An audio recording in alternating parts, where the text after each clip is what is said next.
Hello friends, welcome to home food recipes. આજે આપણે લગ્ન પ્રસંગમાં બનતું વેનીલા ફ્લેવરનું ફ્રૂટ સલાડ ઘરે બનાવશું. ફ્રૂટ સલાડને ફ્રૂટ કસ્ટર્ડ પણ કહેવામાં આવે છે. આ ફ્રૂટ સલાડ ખાવામાં ખૂબ જ ટેસ્ટી લાગે છે અને એને બનાવવું એકદમ સરળ છે. આ ફ્રૂટ સલાડને તમે કોઈ પણ વાર તહેવારે બનાવીને ખાઈ શકો છો કે વગર તહેવારે પણ તમને કંઈક મીઠું ખાવાનું મન કરે ત્યારે તમે આ ફ્રૂટ સલાડ ચોક્કસ ટ્રાય કરજો. નાના બાળકોથી લઈને મોટા દરેક જણને આ ફ્રૂટ સલાડ ખૂબ જ પસંદ આવશે. તો ચલો એને બનાવવાનું શરૂ કરીએ. સૌથી પહેલાં મેં ગેસ ઉપર એક મોટું પેન ગરમ કરવા મૂકી દીધું છે. એની અંદર આપણે 4 કપ એટલે કે 800 ml જેટલું મલાઈવાળું દૂધ એડ કર્યું છે. આ રેસીપી માટે દૂધ આપણે ફૂલ ફેટ એટલે કે મલાઈવાળું જ યુઝ કરવાનું છે. હવે મેં અહીંયા 2 મોટી ચમચી એટલે કે 2 ટેબલસ્પૂન કસ્ટર્ડ પાવડર લીધો છે અને આ કસ્ટર્ડ પાવડર મેં ઘરે જ બનાવ્યો છે અને આની રેસીપી હું તમારી સાથે આવતા નેક્સ્ટ વિડીયોમાં શેર કરીશ. જે મેઝરિંગ સ્પૂન આવે છે એનાથી જ માપીને મેં 2 ટેબલસ્પૂન કસ્ટર્ડ પાવડર લીધો છે. હવે એક કડછો આપણે દૂધ આની અંદર એડ કરી દઈશું અને સરસ રીતે આપણે આને મિક્સ કરી લેવાનું છે. દૂધને આપણે સહેજ પણ ગરમ નથી થવા દીધું, તરત જ પેનમાંથી કાઢીને આપણે કસ્ટર્ડ પાવડરમાં મિક્સ કર્યું છે. જો દૂધ ગરમ હશે અને કસ્ટર્ડ પાવડરમાં ઉમેરીશું તો દૂધમાં ગાંઠ આવી જશે, એટલે હંમેશા કસ્ટર્ડ પાવડર ઠંડા દૂધમાં જ મિક્સ કરવો. અને જ્યારે પણ હું કસ્ટર્ડ પાવડરની રેસીપી શેર કરીશ તો લિંક હું આ વિડીયોની નીચે ડિસ્ક્રિપ્શન બોક્સમાં આપી દઈશ. તો 2 થી 3 મિનિટ પછી જ્યારે દૂધમાં ઉભરો આવી જાય અને દૂધ સરસ ગરમ થઈ જાય તો આપણે એની અંદર કસ્ટર્ડ પાવડરવાળું મિશ્રણ એક તરફ મિક્સ કરતા જશું અને બીજી બાજુ આપણે ચમચાથી આ રીતે હલાવતા રહેવાનું છે, જેથી જે દૂધ છે એમાં સહેજ પણ ગાંઠ ના પડે.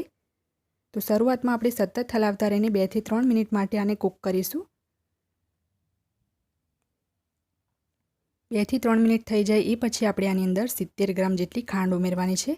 70 ગ્રામ એટલે જો કપમાં જોશો તો અડધા કપની ઉપર 1 મોટી ચમચી જેટલી ખાંડ છે. ખાંડ તમે તમારા સ્વાદ મુજબ આમાં એડ કરી શકો છો. અને હવે જ્યાં સુધી આ મિશ્રણ થોડું ગાઢું ના થઈ જાય ત્યાં સુધી આપણે આને કૂક કરવાનું છે. તો અત્યારે આ એકદમ પતલું છે, તમે જોઈ શકો છો. વચ્ચે વચ્ચે દૂધમાં આ રીતે ઉભરો આવતો રહેશે, એટલે આપણે દૂધને છોડીને ક્યાંય પણ નથી જવાનું, નહીં તો જે દૂધ છે એ ઉભરાઈને બહાર પણ આવી શકે છે. એટલે વચ્ચે વચ્ચે એને હલાવવું ખૂબ જ જરૂરી છે. ટોટલ 15 થી 20 મિનિટ પછી આપણું જે દૂધનું મિશ્રણ છે એ થોડુંક ગાઢું થઈ ગયું છે. તો હવે આપણે ગેસની ફ્લેમ બંધ કરી દઈશું અને આપણે એને પછી ફ્રીજમાં મૂકીને ઠંડુ કરીશું અને ફ્રૂટ્સ પણ એડ કરીશું તો એ વધારે ગાઢું થશે. એટલે પહેલેથી જ આપણે એને એકદમ વધારે ગાઢું નથી કરવાનું. તો હવે આને રૂમ ટેમ્પરેચર પર આવે ત્યાં સુધી આપણે ઠંડુ થવા દઈએ.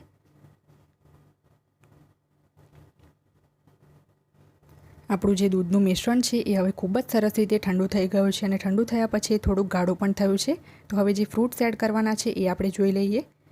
તો ફ્રૂટ્સમાં મેં અહીંયા અડધો કપ એટલે કે 60 ગ્રામ જેટલું પાકું પપૈયું લીધું છે. પાકા પપૈયાને છોલીને મેં આ રીતના નાના ટુકડામાં સમારી લીધું છે.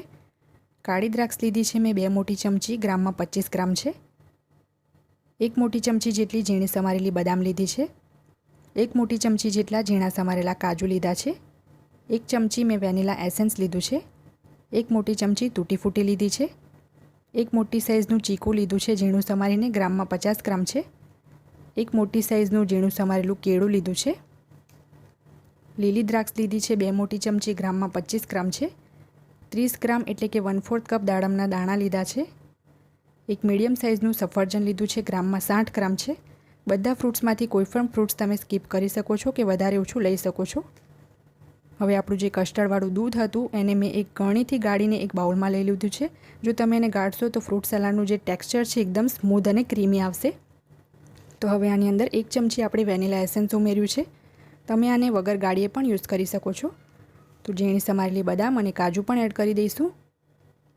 તૂટી ફૂટી પણ એડ કરી દઈશું.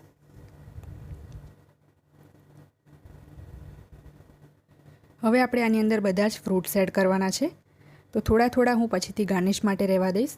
ફ્રૂટ્સ તમે તમારા પસંદ મુજબ વધારે ઓછા લઈ શકો છો અને જો તમે લીલી કે કાળી દ્રાક્ષ ના ખાતા હોય તો તમે એને સ્કીપ પણ કરી શકો છો. તો પપૈયું, કાળી દ્રાક્ષ અને ચીકુ પણ આપણે ઉમેરી દઈએ.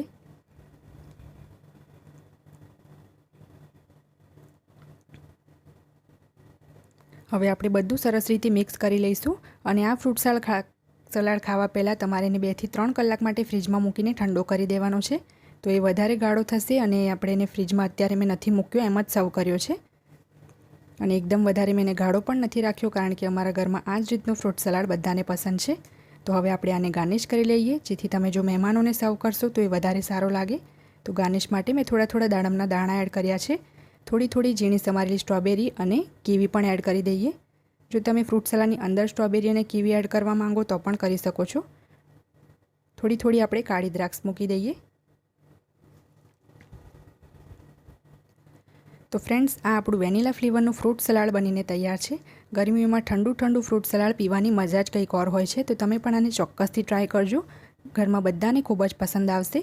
જો તમને મારી આજની આ ફ્રૂટ સલાડની રેસીપી પસંદ આવી હોય તો મારા વિડીયોને લાઇક અને શેર કરી ચેનલને સબસ્ક્રાઇબ કરવાનું ના ભૂલતા.